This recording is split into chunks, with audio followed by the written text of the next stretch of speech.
প্রিয় শিক্ষার্থী, শুভ সকাল। আশা করছি সবাই সুস্থ আছো। পরীক্ষা সম্পর্কিত কিছু কথা বলবো, সেটি হচ্ছে আমরা জানি আমাদের পরীক্ষা খুবই কাছাকাছি চলে এসেছে, আর কয়েকটা দিন বাকি রয়েছে এবং আমাদের এই পরীক্ষার মধ্যে আমাদের সিলেবাসে টোটাল 8টা অধ্যায় ছিল। তার মধ্যে আমাদের দশম এবং একাদশ অধ্যায়ও ছিল। যেহেতু আমরা অনলাইন ক্লাস করছি, আমাদের কিছু সীমাবদ্ধতা রয়েছে। সেই চিন্তা করে এইবারের পরীক্ষাতে আমি দশম অধ্যায় পর্যন্ত সিলেবাসে রাখার সিদ্ধান্ত গ্রহণ করেছি। একাদশ অধ্যায়টি এবারের পরীক্ষাতে সংযুক্ত করা হচ্ছে না, বাতিল করা হচ্ছে 11 অধ্যায়টিকে। দ্যাট মিনস হচ্ছে আমাদের এবারের পরীক্ষাতে ব্যাংকিং পার্টের প্রথম থেকে ষষ্ঠ অধ্যায় পর্যন্ত থাকবে এবং বিমা পার্টের শুধুমাত্র দশম অধ্যায়টি থেকে প্রশ্ন আসবে। সেই ক্ষেত্রে পরীক্ষার মানবন্টনটা হবে ব্যাংকিং পার্ট থেকে টোটাল 60টা প্রশ্ন থাকবে এবং আমাদের যেহেতু ব্যাংকিং পার্টের টোটাল 6টা অধ্যায় থেকে 60টা প্রশ্ন থাকবে।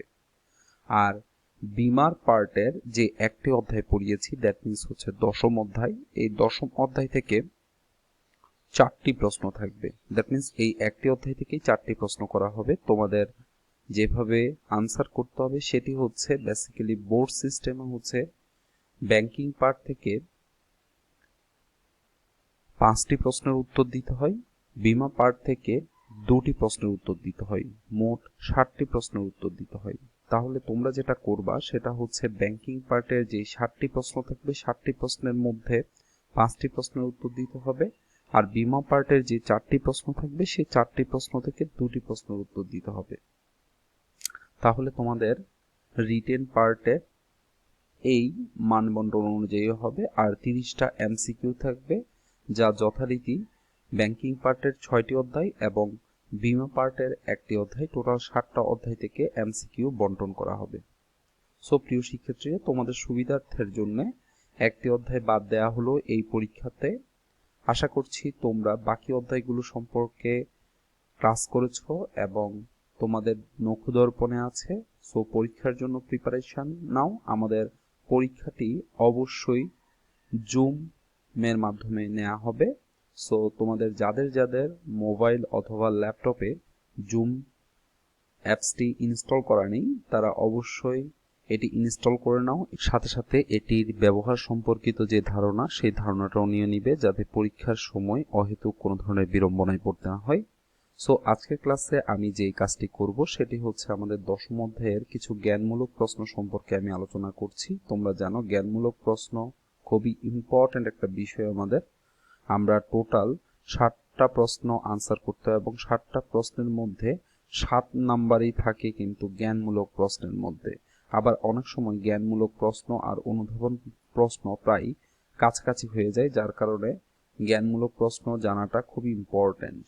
সো আমরা চলে আসি জ্ঞানমূলক প্রশ্নের মধ্যে। এখানে যে ইম্পর্ট্যান্ট প্রশ্নগুলো আসলে এখানে প্রত্যেকটা প্রশ্ন অনেকটা ইম্পর্ট্যান্ট, ওই জন্যে প্রত্যেকটা প্রশ্ন এখানে আলোচনা করা হবে, তবে 2-1টা প্রশ্ন বাদ দেওয়া হবে। তোমরা বিষয়টি একটু মনোযোগ সহকারে দেখলেই বুঝবা।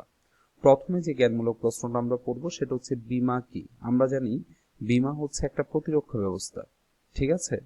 কাদের মধ্যে? 2টা পক্ষের মধ্যে, একটা হচ্ছে বীমাকারী এবং বীমা গ্রহীতার মধ্যে। একটি প্রতিরক্ষা ব্যবস্থা, একটা আর্থিক ক্ষতিপূরণ ব্যবস্থা। সেই ক্ষেত্রে বেসিক্যালি বীমা গ্রহীতা তার সম্পত্তির ক্ষতিপূরণ দাবি করে একটি নির্দিষ্ট প্রিমিয়াম প্রদানের বিপরীতে। তাহলে ইন টোটাল যদি বইয়ের ভাষায় আমরা বলতে চাই, তাহলে মানুষের জীবন ও সম্পত্তিকে ঘিরে যে বিপদ বা ঝুঁকি বিদ্যমান, তার বিরুদ্ধে আর্থিক প্রতিরক্ষা ব্যবস্থাই হলো বীমা। আশা করি বিষয়টা ক্লিয়ার হয়েছে তোমাদের। এরপর আমরা চলে আসি 3 নাম্বার প্রশ্নে, যেটাকে বলা হচ্ছে নিয়ন্ত্রণ অযোগ্য ঝুঁকি। দ্যাট মিনস হচ্ছে আমরা এটাকে আরেকটু ইজিলি বলতে পারবো অনিয়ন্ত্রণযোগ্য ঝুঁকি।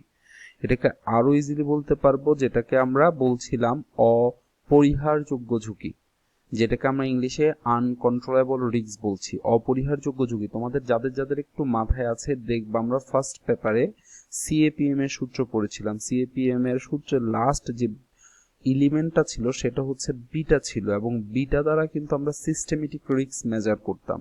এবং সিস্টেমেটিক রিস্ক মিনস হচ্ছে আনকন্ট্রোলেবল রিস্ক অথবা অপরিহারযোগ্য ঝুঁকি। তাহলে অপরিহারযোগ্য ঝুঁকি অথবা নিয়ন্ত্রণ অযোগ্য ঝুঁকি অথবা অনিয়ন্ত্রিত ঝুঁকি কি জিনিস, যেটাকে নিয়ন্ত্রণ করা যায় না, যে ঝুঁকিটাকে ইচ্ছে করলে তুমি নিয়ন্ত্রণ করতে পারবা না।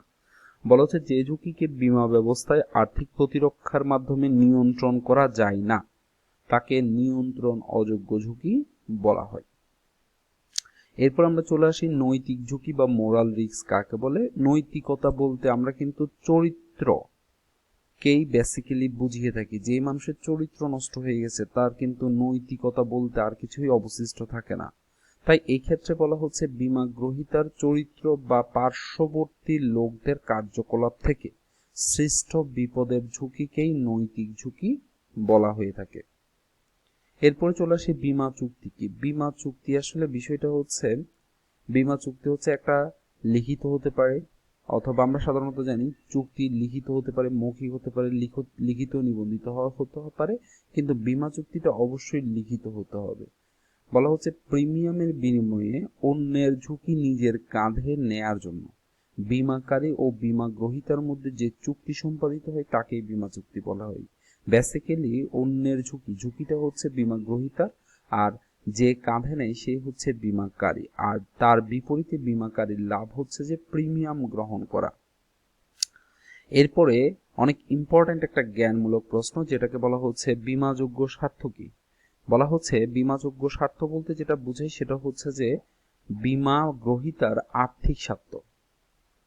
বলা হচ্ছে বীমাকৃত বিষয়বস্তুতে বীমা গ্রহীতার আর্থিক স্বার্থকে বীমা যোগ্য স্বার্থ বলা হয়। দ্যাট মিনস হচ্ছে মিস্টার করিম ওই গাড়িটির উপরই বীমা করতে পারবে যেই গাড়িটার মালিকানা মিস্টার করিমের। দ্যাট মিনস হচ্ছে মিস্টার করিম অথবা আমি অথবা তুমি এমন কোনো সম্পত্তির উপর বীমাকারীর কাছে বীমা করার জন্য প্রস্তাব প্রদান করতে পারবো না যেই সম্পত্তিটার উপর আমার মালিকানাযোগ্য অধিকার অথবা আর্থিক অধিকার নেই। কিন্তু যদি আমরা জীবন বীমার ক্ষেত্রে বলি তাহলে কিন্তু আমরা একজন ব্যক্তির উপর আরেকজন ব্যক্তির যে অধিকার, দ্যাট মিনস হচ্ছে স্বামীর উপর স্ত্রীর অধিকার রয়েছে, স্ত্রীর উপর স্বামীর অধিকার রয়েছে, সেই ক্ষেত্রে স্বামীর বীমাটি স্ত্রী ইচ্ছে করলে করতে পারবে, স্ত্রীর বীমা স্বামী করতে পারবে। তাহলে এই যে বিষয়বস্তু এটাকেই বলা হচ্ছে বীমাযোগ্য স্বার্থ। এরপরে চলে আসি সদিশ্বাসের নীতি কি। সদিশ্বাস শব্দের অর্থ হচ্ছে, দেখো এখানের মধ্যে ইংলিশে বলা হচ্ছে গুড ফেইথ, দ্যাট মিনস হচ্ছে একজন আরেকজনের উপর বিশ্বাস রাখা। তুমি আমাকে একটা কথা বলছো যে স্যার আমার এই এই টপিকগুলোতে সমস্যা রয়েছে, তাহলে তোমার উপর আমি ওই বিশ্বাসটুকু রাখতে পারি অথবা রাখা উচিত। হ্যাঁ, আমার স্টুডেন্টের এই এই বিষয়ে প্রবলেম রয়েছে, আমি এই সাবজেক্টগুলো নিয়ে অ্যাগেইন আলোচনা করে তার প্রবলেমগুলো সলিউশন করব। দ্যাট মিনস তোমার উপর আমার একটা বিশ্বাস রয়েছে। বা তুমি আমাকে একটা প্রবলেমের কথা বললা, যেমন অনলাইন ক্লাসে অনেকেই দেখলাম যে হয়তোবা মাঝে মাঝে অনেক গুড স্টুডেন্টসরা যে স্যার আমার এই ধরনের একটা প্রবলেম আছে, হ্যাঁ, যার কারণে আমি আজকে ক্লাসটা একটু লিভ নিতে চাচ্ছি বা আজকে হোমওয়ার্ক থেকে একটু লিভ নিতে চাচ্ছি। ওকে, তোমরা খেয়াল করেছো কিনা জানি না, আমি চেষ্টা করেছি তোমাদের ওই আর্জগুলোকে একটু পারমিশন দিতে, দ্যাট মিনস হচ্ছে তোমাদের প্রবলেমগুলো চিন্তা করে তোমাদেরকে পারমিশন দিতে। হ্যাঁ ঠিক আছে, তোমাকে আজকে লিভ দেওয়া হলো। তাহলে এই যে কিসের উপর ভিত্তি করে, তোমার অতীত কর্মকাণ্ডের উপর ভিত্তি করে তোমাকে আমি বিশ্বাস করে তোমাকে আমি লিভ দিলাম। ওকে, তাহলে ঠিক এইখানেও বলা হচ্ছে একজন অপরজনের সাথে যখন চলতে হবে তখন কিন্তু তুমি পৃথিবীতে কাউকে না কাউকে তো বিশ্বাস করতে হবে, বিশ্বাস করা ছাড়া তো আসলে পৃথিবীতে চলা সম্ভব না। ঠিক একইভাবে যেহেতু তাদের মধ্যে একটি আর্থিক লেনদেন আর্থিক সম্পর্ক হতে যাচ্ছে, সো একজন আরেকজনকে বিশ্বাস করতে হবে। এবং বীমা গ্রহীতা যেই বিষয়বস্তুগুলো বা যেই তথ্যগুলো সম্পত্তি সম্পর্কে প্রদান করবে সেগুলো কিন্তু বীমাকারী বিশ্বাস করতে হবে, অন্যথায় কিন্তু সদিচ্ছাসের নীতিটি মেনটেইন করা হচ্ছে না। আবার অন্যদিকে সম্পত্তির ঝুঁকির পরে ইনভেস্টিগেট করতে গিয়ে যদি বীমাকারী প্রতিষ্ঠান কোনো ধরনের অনিয়ম পায়, যেই অনিয়মগুলো বীমা গ্রহীতা আগে কখনো বলেনি, তাহলে কিন্তু বীমাকারী প্রতিষ্ঠান ক্ষতিপূরণ না প্রদান করলেও কিন্তু বীমা গ্রহীতার কিছু করার থাকবে না, কারণ সেই জায়গায় বীমা গ্রহীতা সদিচ্ছাসের নীতিটি মেনটেন করেনি। তাই বলা হচ্ছে বীমা চুক্তি সংশ্লিষ্ট উভয় পক্ষ একে অপরের প্রতি বিশ্বস্ত থাকবে এবং আবশ্যকীয় সকল তথ্য একে অন্যকে দিবে। এই নীতিকেই বীমার ক্ষেত্রে সদিচ্ছাসের নীতি বলা হচ্ছে। এরপরে যেটা আসছে সেটা হচ্ছে স্থলাভিষিক্ততার নীতি, যেটা অত্যন্ত মজার একটা বিষয়। সেটা হচ্ছে যে মনে করো আমি একটা গাড়ি বীমা করলাম, যে গাড়িটার মূল্য হচ্ছে 10 লক্ষ টাকা। এখন গাড়িটা হঠাৎ করে অ্যাক্সিডেন্ট হলে দোলে মুচড়ে গেল, তাহলে বীমাকারী প্রতিষ্ঠান আসলো, বীমাকারী প্রতিষ্ঠান সবকিছু ইনভেস্টিগেট করে দেখলো ঠিক আছে আসলে অ্যাক্সিডেন্টের কারণে এটা হয়েছে, আসলে বীমা গ্রহীতা খুব লসে পড়েছে। তখন বীমাকারী প্রতিষ্ঠান সবকিছু ইনভেস্টিগেট করে আমাকে 10 লক্ষ টাকায় প্রদান করে দিল, গাড়িটার মূল্য 10 লক্ষ টাকা, আমাকে 10 লক্ষ টাকায় প্রদান করে দিল, তাহলে আমি কিন্তু আমার ক্ষতিপূরণ পেয়ে গেলাম। এখন কোয়েশ্চেনটা হচ্ছে যে গাড়িটা দোলে মুচড়ে গেল, সেখানে কিন্তু ইচ্ছে করলে ওরা কেজির দরে বিক্রি করে কিন্তু একটা নির্দিষ্ট অ্যামাউন্ট ওখান থেকে পাবে। তাহলে এই যে নির্দিষ্ট অ্যামাউন্টটা, এই অ্যামাউন্টটা কার মালিকানায়, কি বীমাকারী প্রতিষ্ঠান পাবে না বীমা গ্রহীতা পাবে? বলা হচ্ছে এই জায়গায় হচ্ছে স্থলাভিষিক্ততার নীতি মেনটেন হয়। সেটা হচ্ছে ক্ষতিপূরণ বীমা গ্রহীতাকে প্রদান করার পরে যে অংশবিশেষ অবশিষ্ট থাকবে সেই অংশবিশেষের মালিকানা কিন্তু বীমাকারীর কাছে চলে যাবে, আর এটাকেই বলা হচ্ছে স্থলাভিষিক্ততার নীতি। তাহলে বইয়ের ভাষায় আমরা বলতে পারি সম্পত্তি বীমার ক্ষেত্রে সম্পূর্ণ ক্ষতিপূরণের পর বীমাকৃত সম্পত্তি যদি কিছু অবশিষ্ট থাকে বা এই সংক্রান্ত কোনো অধিকার থাকে, তাকে তার মালিক হয় বীমা কোম্পানি। এই নীতিকেই স্থলাভিষিক্তকরণের নীতি বলা হয়। এবার চলে আসি আমরা আনুপাতিক সাহায্যের নীতি। বলা হচ্ছে বেসিক্যালি যখন একটা ক্ষতি হয়, আমরা যখন একটা সম্পত্তি দুইটা বীমা কোম্পানির কাছেই করে থাকি, তখন যখন ওই সম্পত্তিটার একটা নির্দিষ্ট পরিমাণ ক্ষতি হয়, তখন দুইটা কোম্পানি কিন্তু আনুপাতিক হারে যেই ক্ষতিপূরণটা প্রদান করে থাকে তাকে আনুপাতিক সাহায্যের নীতি বলা হচ্ছে। এরপরে চলে আসি আমরা জীবন বীমা।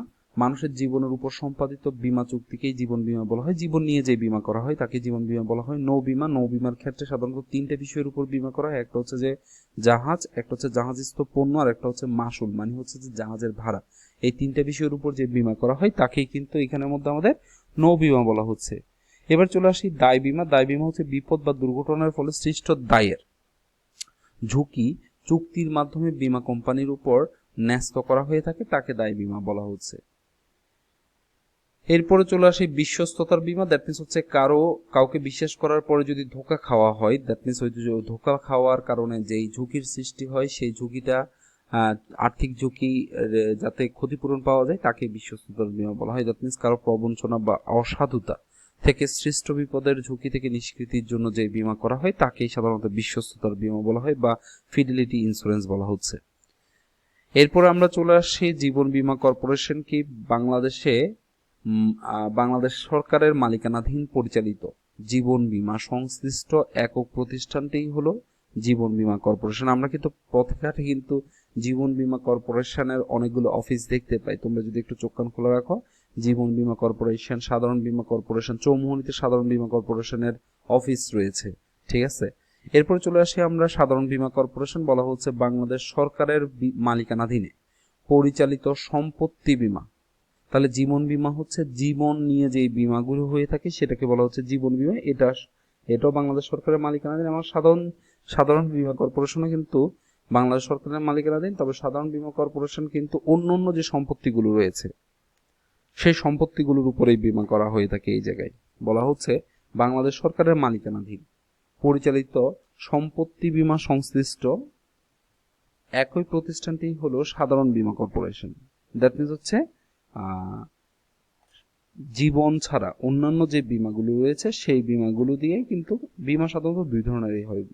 একটা হচ্ছে যে জীবন বীমা, আর একটা হচ্ছে সাধারণ বীমা বা সম্পত্তি বীমা। সাধারণ বীমা বলতে অন্য সম্পত্তিগুলোকে নিয়ে যে বীমা করা হয় তাকেই কিন্তু সাধারণ বীমা বলা হচ্ছে। এরপরে চলে আসি আমরা বীমা উন্নয়ন ও নিয়ন্ত্রণ কর্তৃপক্ষ, যেটাকে IDRA বলা হচ্ছে। দ্যাট মিনস হচ্ছে insurance development and regulatory authority. বলা হচ্ছে বাংলাদেশ বীমা ব্যবসায় নিয়ন্ত্রণ সংস্থা হিসেবে 2010 সালের বীমা আইনে যে কর্তৃপক্ষ গঠন করার কথা বলা হয়েছে সেটাই হচ্ছে এখানের মধ্যে IDRA। বাংলাদেশে বীমা ব্যবসায়ের উন্নয়ন ও নিয়ন্ত্রণের জন্য সরকার গঠিত কর্তৃপক্ষকে বীমা উন্নয়ন ও নিয়ন্ত্রণ কর্তৃপক্ষ বলে। সো এই জ্ঞানগুলো পড়লেই তোমাদের হয়ে যাবে। ধন্যবাদ সবাইকে, ভালো থাকবা, সুস্থ থাকবা।